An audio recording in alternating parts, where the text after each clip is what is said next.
काम पर जाने का रास्ता एक जंगल से होकर गुजरता था। वहां जैसे ही रामगोपाल पहुंचा उसे कुछ आवाज सुनाई दी। जैसे ही रामगोपाल कुछ पास गया तो उसने देखा कि एक साधु भगवान का मंत्र जपने के साथ ही हंस रहा है। हैरान होकर रामगोपाल ने पूछा, आप ठीक हैं? उस साधु को रामगोपाल नहीं जानता था, लेकिन साधु ने एकदम से उसका नाम लेकर कहा, आओ रामगोपाल बेटा, मैं तुम्हारा ही इंतजार कर रहा था।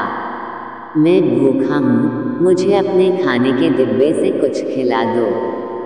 बाबा से अपना नाम सुनकर रामगोपाल हैरान था, लेकिन उसने कोई सवाल नहीं किया और सीधा अपना खाने का डिब्बा निकालकर उन्हें दे दिया।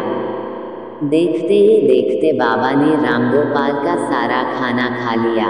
उसके बाद उस साधु ने कहा, बेटा मैं तो सारा खाना खा गया, अब तुम क्या खाओगे?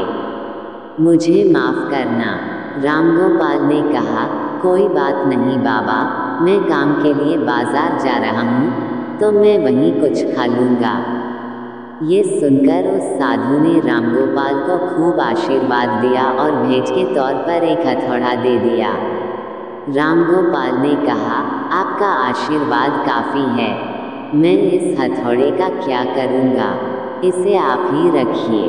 साधु ने जवाब देते हुए कहा, बेटा यह मामूली हथौड़ा नहीं है, ये जादुई हथौड़ा है जो मेरे गुरु ने मुझे दिया था और अब मैं तुझे दे रहा हूँ, क्योंकि तुम्हारा दिल साफ है।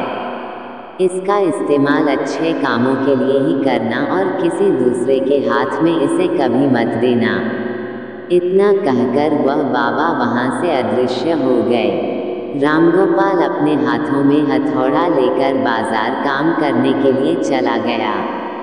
औजार बनाने से पहले उसके दिमाग में आया कि आज इसी हथौड़े से लोहा पीटता हूँ। जैसे ही उसने लोहे पर हथौड़े से चोट मारी वो सीधा औजार बन गया। दूसरी चोट में लोहे के बर्तन बन गए। रामगोपाल समझ गया कि यह सही में जादुई हथौड़ा है। वो जो बनाने की सोच के साथ लोहे पर चोट मारता, लोहा सीधा वही बन जाता। जादुई हथौड़े की वजह से रामगोपाल का काम जल्दी खत्म हो गया और वो अपने साथ ही उस जादुई हथौड़े को घर ले गया।